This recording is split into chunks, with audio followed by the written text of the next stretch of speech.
Yeah, that was awful. All right, so yes, hello there, everybody. Adam Clery from FourFourTwo, and as you may be aware, England played Greece at Wembley and got beat. And I'm just going to try and get straight into it because I've seen loads of confusion about the system and about the formation and what they were trying to do and how they were lining up. And I would just like to say, I was there. This is literally I couldn't possibly have had a better view of the shape and what they were trying to do, so I'll try and take you through it. So fundamentally, this was England, and I know it looks a little bit weird and some of it might not make sense, but just bear with me, right? You've got two fullbacks in Lewis and Trent Alexander-Arnold who are quite interior, quite advanced. They're sort of in that middle line with Declan Rice. You've got two roving eights who moved about a lot and had different jobs to do in Bellingham and Palmer. Gordon and Saka, they then provided the width to try and stretch Greece out. And then Foden, England's least used toy in the box, was nominally the centre forward. Actually, one thing it is very important to say as early as possible in this video is that yes, England were a disaster, and we will get to exactly why, but Greece deserve so much credit for that performance. They turned up hungry, they turned up determined. Given what's happened to them, like, they had a real fire in them that they were going to do something tonight, and their game plan was absolutely perfect. Their execution was excellent, and I think a degree of the energy going into lashing England for that should be put aside and given to praising this Greece team. But that being said, I did check the analytics before I did this video, and our audience from Greece is like less than 0.1%, and our audience from England is pretty much all of it. So that's what we'll be discussing. But the reason there is a lot of confusion around this system and around this formation is because we're used to thinking of players in roles. That is a right back. That is a left winger. That is a forward. That's not what England were trying to do, right? The way you have to look at this system is you've got 5 players here who were involved in the build-up and ball progression, and 5 players here who were involved in chance creation and, ideally, scoring goals. And the idea is, for these 5 players in particular, but then supported by these 3,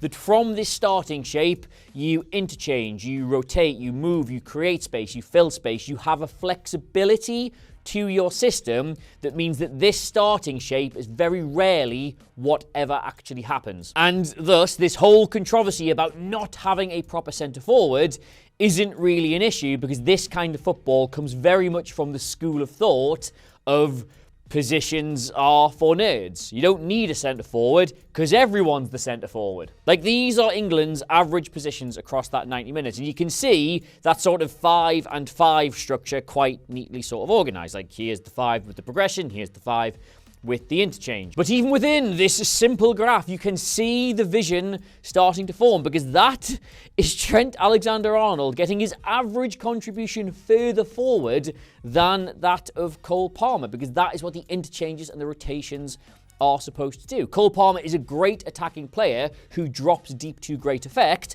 and Trent Alexander-Arnold is a defender by trade who does his best work further up. And I really do feel I should plant my flag in the sand now, just so you'd know what my thought process is, rather than getting carried away and you're thinking I'm going mad, right? This is great. This is how modern, forward-thinking, innovative teams should play football. But if there's no end product with it, and you let Greece score 5 times and have 1 cleared off the line, it's really stupid. Anyway, yes, the vision. This is Cole Palmer's heat map, so it's where he was getting all of his touches, and that is actually a pretty typical Cole Palmer heat map. He wants to be in this half space, but he's also very capable of dropping deeper to get on the ball, to find space and create chances. You may have watched him in the Chelsea-Brighton game. He was so deep in that. This is his heat map from that match. I'm getting my mileage out of that graph. He kept making chances from here, as well as popping up to be on the end of them at the other end of the pitch. He loves to do that. And you will notice the Trent Alexander-Arnold heat map is remarkably similar. Obviously, he was involved in the build-up and defending. That's why he's got lots of contributions here. But we know Trent Alexander-Arnold. He can get out wide and put crosses in. He can come into this area and put crosses in. He's great in this area of the pitch as well. And in the two of them, you've got players starting in different roles but are capable of doing things in the same areas, dovetailing, rotating perfectly. That's what this system is supposed to do. And in theory, in theory, that is a perfect way for this England side to play, given the players it has at its disposal. Like, just think about it for a second, right? Palmer, as we've mentioned, loves to be in this half space, but he can also play centrally as a 10, he can play wider as a right, and he loves to drop really deep. Jude Bellingham can play absolutely anywhere across the midfield. He loves to be in this left-hand half space, but he's also played as a centre-forward, sort of false nine for Real Madrid, and he loves to drop out into that left-hand space as well. Phil Foden, admittedly much harder to see from his heat map because he's barely touched the ball, doesn't really have a position for Manchester City. He's been used wide right, wide left, he's been used number 10. There's loads of dynamism to his game. And then behind them, Trent Alexander-Arnold, as we've seen, also loves to get into this sort of area, but equally comfortable on the overlap, equally comfortable creating from deep. Rico Lewis makes these brilliant outside to in ball carries for Manchester City. He's great at progressing it into the final third. He doesn't even mind being the 10 or going into the box. And then Declan Rice, a genuine box threat for Arsenal. Could play 6, can play 8. He's a great counter presser as well. There's so much that these players can do. And in that first half, I'm going to sound like I'm going mad here. In that first half, this will all get forgotten because of the result, but they were doing that, most of it. The interplay and the rotations between these players was genuinely really good. There was little flicks, there was clever tricks, there was 1-2s, there was great movement. They were going around Greece when they were compact. They were playing through them when they managed to stretch them out. It was really good, I thought, just no end product. And again, really do feel the need to emphasize what my actual point here is, because I'm aware I might be sounding overly positive. You can do all this, it can be really good, but Greece put the ball in the net 5 times and had 1 cleared off the line. So something is catastrophically wrong with it. In fact, I'm going to show you something that is in theory so good by England, but still somehow gave them absolutely nothing, right? This was their build-up shape, right? This 2-3 with both the fullbacks moving into the middle. And the idea with doing this is that you actually make everything incredibly narrow. And because these players are all very good on the ball, that then forces Greece to go very narrow and compact as well. It forces them to press them in that small circle, and eventually you work it around, and that gives you access into either of the wide players. Perhaps they've got to drop a little bit deeper to get on it, but it allows you to bypass that entire Greek attack and midfield and get straight into one of your wide players. Now, obviously, stuff like this only works for so long. Like, teams will adapt as the game goes on, and the better teams adapt quickly. And Greece stopped letting England have those passes all the way into Gordon Saka. They shut that down. But almost as soon as they did, England automatically changed their build-up shape from that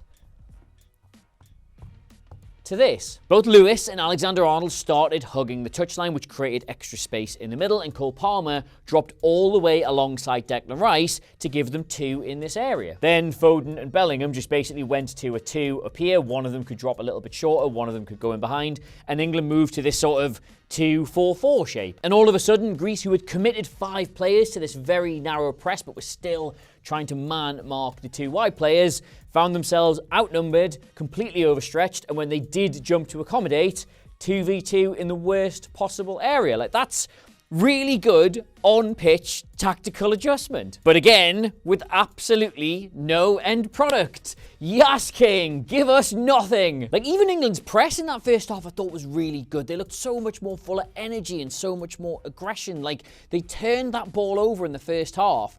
I lost count of how many times just by closing everything down and shutting off loads of different options. That's what we want to see from them. So that then begs the question, if what England were doing was incredibly clever but just not working, what was it Greece were doing? Was it something really simple but effective?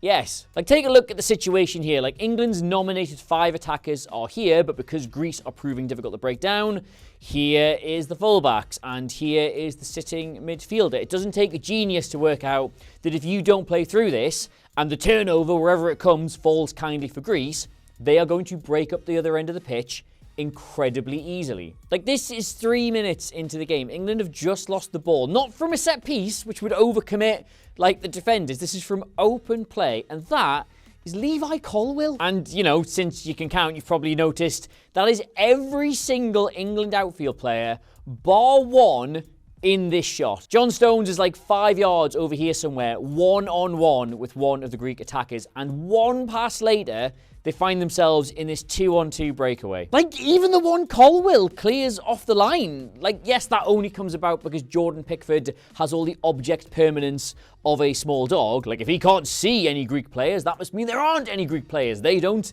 exist, but it only comes about, you guessed it, long ball on the counter over the top. They isolate Stones one-on-one. And it's just a really, really simple equation. Like, you commit these 5 players to attacking, but you also have them rotate with the 3 behind them because Lewis wants to get in there and Rice can make runs into the box and Alexander-Arnold does this and does this and does this. And then all of a sudden, everybody's out of position when the ball gets turned over, and you've only got 2. And I mentioned before how good I thought England's press was, but even there, they overcommitted. There was once or twice when Greece could play through that press. Like, that is what's going to happen. Even the best teams in the world will inevitably get played through. And because they'd overcommitted so many players to it, they just straight away found themselves in. And there's no way around this next point, right? There is something so ironic about that England result and that performance, because this 11 and the personnel in it, these are all the players that people were loudly saying behind you in pubs this summer that had to be in the team. That Gareth Southgate should be tried for treason for not picking. Anthony Gordon had to be in this team. Well, there he is. And Cole Palmer deserved to start. Well, there he is. And he had to find a way for Bellingham and Foden to be in the same team. Well, there they are. And Trent Alexander-Arnold should be a right back, not a central midfielder.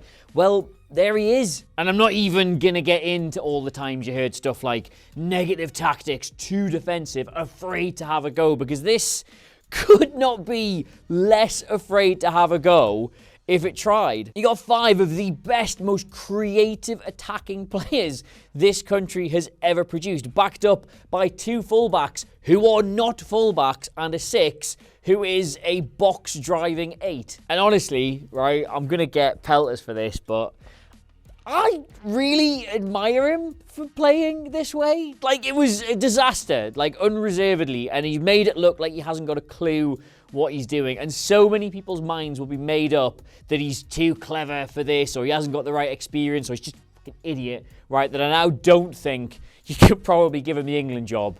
Like, you can't get beat off Greece at Wembley with this team and then go on and manage the national team, in my opinion. But I do. I think credit to him. He just chucked them all in there and said, well, go on then. You're all really good and really dynamic and can play different positions. Off you pop. Ultimately, what he has done is he has given this great nation exactly what it has been crying out for months, if not years, right? And now he will be hated and ridiculed for the rest of his career for that, and quite right too. Best nation on the planet. No notes. And yeah, I don't know if it's obvious in this video, but watching that game last night may have sent me slightly mad. So if you have enjoyed this nonsensical rambling video, please do let us know in the comments below. Like, do you think England and Lee Carsley deserve a little bit of credit for trying something like this? Or do you think you should be dragged into every town centre across the country, pelted with rotten vegetables, and all the money on earth given to Guardiola or somebody else? You can ask me if I'm absolutely sure I'm okay over on all the social medias at Adam Clery, CLERY. The latest issue of 442, it is a beauty that is available in all good stores and the crap ones as well. And please do subscribe to our little channel here. I'm still off a big buzz over hitting 600,000 subscribers. Thank you, 600,000 subscribers, but I want more. They're not going to send me a certificate or a trophy until I get 1 million, so I want to get on with that. Please subscribe. Until next time, though, that's it. That is it. England's just... we can't have nice things, basically, is my insightful takeaway from that game of football.